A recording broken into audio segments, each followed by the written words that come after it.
کبھی آپ صرف کہہ دینا میرا رب میرے ساتھ ہے، اس لفظ میں اتنی طاقت ہے کہ دشمن ویسے زیر ہو جاتا ہے۔ زندگی میں کسی سے بھی لڑائی ہو اچھی طرح سوچ لیں کہ اللہ اس طرف ہے یا اس طرف ہے۔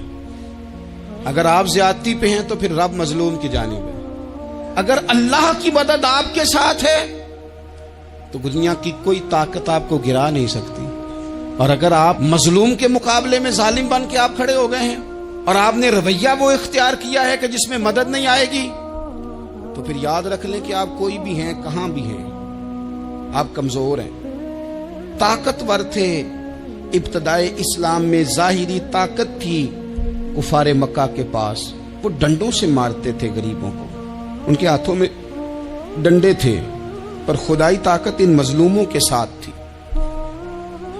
صاحب زرقانی نے لکھا ہے، حضرت زنیرہ رضی اللہ تعالیٰ عنہ ایک لونڈی ہے، غریب ہے، ماڑے دا کی کام محمد ناس جانا یا رونا، غریب سادی بی بی اور لونڈی کنیزہ، ایک مشرک کی کنیزہ تھی، انہوں نے کلمہ پڑھ لیا، وہ ڈنڈوں سے مارتا، دروں سے مارتا، تکلیف دیتا۔ حضرت زنیرہ رضی اللہ تعالیٰ عنہ کو اتنا مارا، اتنا مارا۔ اب آپ ایک اور پہلو پر بھی غور کریں، مار بھی پڑ رہی ہے پر خدا ادھر ہی ہے، اللہ کی مدد ادھر ہی ہے۔ رب کہتا ہے کہ پہلے تو صبر کرنا، ان اللہ مع الصابرین، تو صبر کرے گا تو پھر رب کی معیت ملے گی، ذرا ٹھہرنا، تو تھوڑا ڈٹنا۔ ان الذین قالوا ربنا اللہ ثم استقاموا تتنزل علیہم الملائکہ، تو کہے اللہ میرا رب ہے، پھر تو پہلے ڈٹ، پہلے تو نے ڈٹنا ہے۔ ثم استقاموا، جو ڈٹ گیا، تتنزل علیہم الملائکہ، ڈٹنے والے کے لیے مدد آتی، پہلے تھوڑا ٹھہرنا پڑتا ہے، پہلے تھوڑا صبر کرنا پڑتا ہے، حوصلہ کرنا پڑتا، اس کے بعد مدد آتی۔ مار پڑ رہی ہے، مارا جا رہا ہے حضرت زنیرہ کو، ان کا مالک جو ہے ظاہری آقا وہ مار رہا ہے، یہ کنیزہ ہے، اتنا مارا، اتنا مارا، ان کی بینائی چلی گئی، نظر آنا بند ہو گیا۔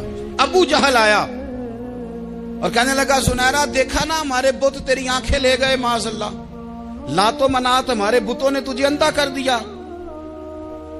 اب ایسا نہیں ہے کہ بی بی روتی جا رہی ہے، روتی جا رہی ہے، مایوسی مایوسی، معاذ اللہ، پریشانی، غریبی بڑی ہے، پوچھنے والا کوئی نہیں، یہ باتیں نہیں۔ کیا جملے ہیں خاتون کے، کیا لفظ ہیں۔ ابو جہل نے تنزیہ کہا، معاذ اللہ، کہنے لگا دیکھا نا ہمارے بتوں نے تجھے اندھا کر دیا۔ تو جناب زنیرہ آنکھوں کی بینائی گئی ہے، رات کو گئی ہے، دکھ ابھی تازہ ہے، لیکن اللہ پہ جو توکل ہے، اپنے مالک سے جو رشتہ ہے، وہ اتنا مضبوط ہے، اتنا طاقتور ہے، اس میں اتنی گہرائی ہے کہ حضرت زنیرہ بول کے نا اتنی قوت سے بولی، اتنی طاقت سے بولی کہ پورے کفر پر لرزہ طاری ہو گیا۔ فرمانے لگی تمہارے بتوں کی کیا اوقات ہے کہ وہ میری بینائی لے جائیں، یہ میری رب کی حکمت کا تقاضا ہے۔ جب تک اس نے چاہا زنیرہ دیکھتی رہی، اور جب اس نے چاہا زنیرہ کی آنکھوں کی بینائی چلی گئی، اور اگر وہ چاہے گا نا تو بینائی واپس بھی کر دے گا۔ اگر ہو ذوق یقین پیدا تو کٹ جاتی ہیں زنجیریں، اگر وہ چاہے گا تو بینائی آ بھی جائے گی۔ حضرت زنیرہ نے رات کو یہ لفظ کہے، ابو جہل اور سارے کفار ڈر کے سن کے چلے گئے، آپ اطمینان سے آ کے بستر پہ سوئی۔ جب سویرے اٹھی تو اللہ نے آنکھوں کی روشنی واپس کر دی تھی، آنکھوں کی۔ اب چھڑی پکڑی ہے، بازاروں میں گھومتی ہے، کہتی ہیں بلاؤ کدھر ہے تمہارے نات و منات، دیکھو میرے رب نے روشنی واپس کر دی، آ کر میرے ساتھ ادھر آ، ستمگر ہنر آزمائیں، تو تیر آزما ہم جگر آزمائیں۔ بیمار لوگوں یاد رکھو، کہہ دیا ڈاکٹر نے کہ تو بڑا بیمار ہے، تو بڑا کمزور ہے، یہ ہو گیا وہ ہو گیا، تو ڈاکٹر اپنے علم کے مطابق بات کر رہا ہے، ہوگا تو وہ جو میرا رب چاہے گا۔ کمزور ہو جانا، پریشان ہو جانا، تکلیف میں آ جانا، پتہ نہیں بات ہو گئی ہے تو جانے کیا ہو جائے گا۔ اپنی زندگی کے اندر اپنے رب سے رشتہ مضبوط کریں، رسول کائنات سے رشتہ مضبوط کریں، اللہ والوں سے رشتہ مضبوط کریں۔